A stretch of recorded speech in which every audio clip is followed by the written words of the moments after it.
2011 ஒரு குழுவினர் ஒரு கோயிலோட பாதாள அறையை திறக்கிறாங்க. அதை திறந்த உடனே எல்லாருமே மலைத்து போய் நிற்கிறாங்க. ஒட்டுமொத்த இந்தியாவையே அந்த சம்பவம் திரும்பி பார்க்க வச்சது.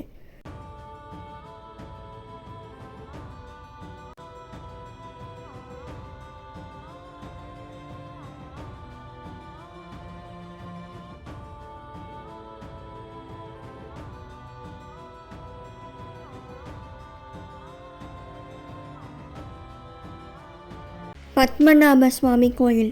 இந்த கோயில் கேரளாவில் உள்ள திருவனந்தபுரத்தில் இருக்குது.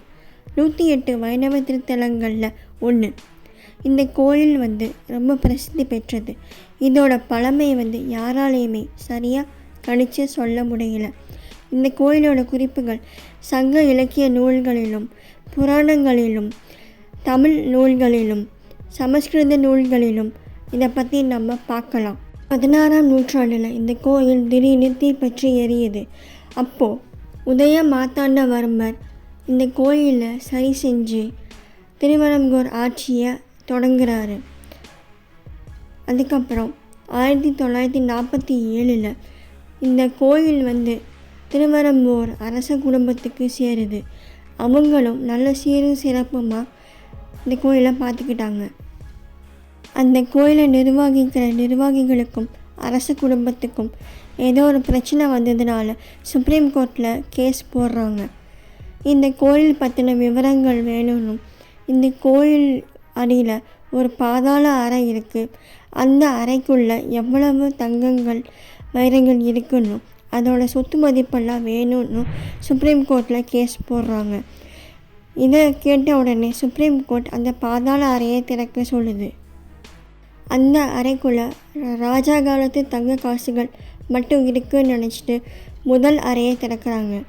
அந்த அறையை திறந்ததுக்கப்புறமா எல்லாருமே மலைத்து போய் நிற்கிறாங்க. யாராலையுமே எதுவுமே பேச முடியல. அந்த அறையில் அவங்க பார்த்தது எங்கேயுமே இது இல்லாத அளவுக்கு பொக்கிஷங்கள் பார்த்துருக்காங்க. எண்ணற்ற அளவிலான தங்க காசுகளும் தங்க நகைகளும் வைர வைடூரியங்களும் அந்த அறையில் கொட்டி கிடந்திருக்கு. அதோட கணக்கு பார்த்திங்கன்னா US$ 1 trillion அளவுன்னு சொல்கிறாங்க. நம்ம இந்திய ரூபாய் மதிப்பில் பார்த்திங்கன்னா 2 லட்சம் கோடி அப்படிங்கிறாங்க. இது நம்ம இந்திய பொருளாதாரத்தோட பாதி அளவு. இந்த எண்ணற்ற தங்கங்களோட விலை மதிப்பு இப்போதைக்கு தோராயமாக சொல்லியிருக்காங்க. ஆனால் இதோட மதிப்பு இன்னும் கூட வாய்ப்பு இருக்குது. ஏன்னா இந்த தங்க நகைகளும் காசுகளும் எப்போ வச்சதுன்னு யாருக்குமே தெரியல. 4 அடி உயரமுள்ள விஷ்ணு சிலை, தங்கத்தால் ஆன சிலையை கண்டுபிடிச்சிருக்காங்க. திருப்பதி கோயிலை விட இந்த கோயில் மிகவும் பணக்கார கோயில்னு பேர் பெற்றிருக்கு. உலகத்திலேயே இப்படிப்பட்ட பொக்கிஷங்கள் நிறைந்த கோயில் பத்மநாப சுவாமி கோயில் மட்டும்தான்.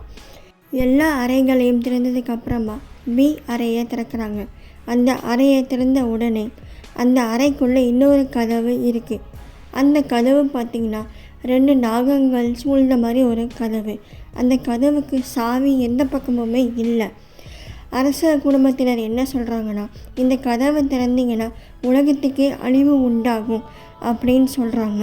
இந்த கதவுக்கு பின்னாடி பல பொக்கிஷங்கள் இருக்கும்னு நினச்சிட்டு கோர்ட்டில் கேஸ் போடுறாங்க. ஆனால் அந்த கேஸ் முடியும் போது கேஸ் போட்டவர் இறந்து போயிடுறாரு. அதனால் இந்த கதவை திறக்க வேணாலும் அந்த மக்கள் எல்லாமே எதிர்க்கிறாங்க. இந்த கதவை திறக்கிறதுக்கு நாக மந்திரங்கள் தெரிந்தவரால் தான் திறக்க முடியும்னும் அந்த மந்திரத்தை சொன்னால் தான் இந்த கதவு திறக்கும்னு சொல்கிறாங்க. அதே மீறி நம்ம இந்த கதவை திறக்க நினச்சோன்னா இந்த உலகத்துக்கே அழிவு உண்டாகும்னு சொல்கிறாங்க.